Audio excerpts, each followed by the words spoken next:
So, let's carry on with our study of the Diamond Sutra. We've got Perfection of Wisdom weather. So no excuses for not realising perfect wisdom. Can't blame it on the weather anyway. I'm sure we could find a way. Anyway, last talk I explored a couple of things: Subhuti's interaction with the Buddha and the bodhicitta and the bodhisattva vow, the great vow of leading all beings to nirvana and realising that no being has been led to nirvana. I think if one just meditated on that, just that, you'd find the secret of the Diamond Sutra. Being what we are, we want a bit more than that, don't we? So, the Diamond Sutra goes on.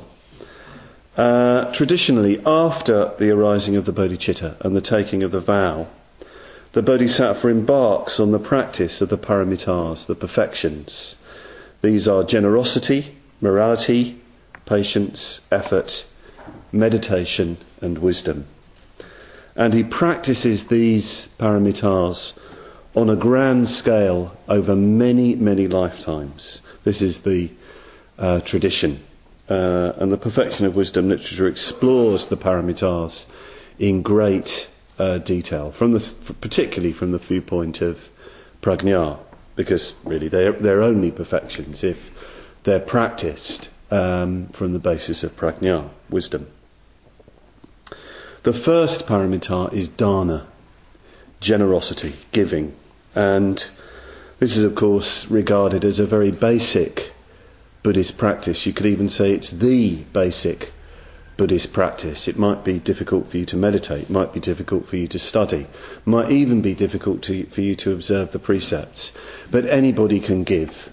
Anybody can give. It's very, very simple. You just put your hand in your pocket, you take out the money, and you put it into somebody else's hand. Very, very easy giving. And if you have trouble with any of the other practices, have a go at giving. You might be surprised at how easy it is and how powerful it is.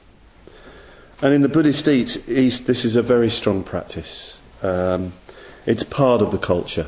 I've certainly experienced this among Buddhists in India. Very, very strong. Buddhists give a lot, and they give a lot especially to the growth of the Dharma.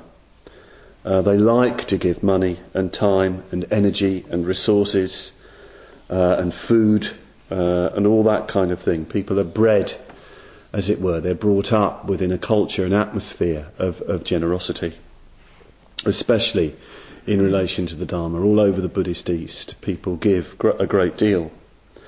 It's not, I think, such a strong practice among Western Buddhists. Might be an interesting discussion point. I mean, you get loads and loads of questions about meditation, loads and loads of questions about the Dharma, maybe a few questions about ethics on a good day.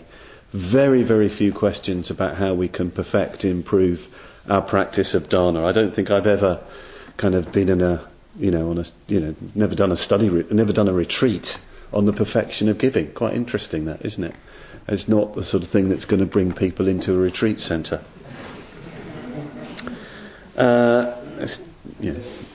Pardon? Unless it was free. It's an interesting point, isn't it? And it's significant that dana comes after bodhicitta, comes after the taking of the bodhisattva vow. It's the immediate, practical expression of spiritual realisation, of bodhicitta. True spiritual realisation, true attainment, true development is an expression of egolessness. Dana is an expression of egolessness. When you begin to see through self and other, which is when spiritual life really begins, that expresses itself in acts of generosity, free-flowing generosity. If you're not particularly generous, it might well be worth asking some questions about your ideas of yourself in terms of being a spiritual being.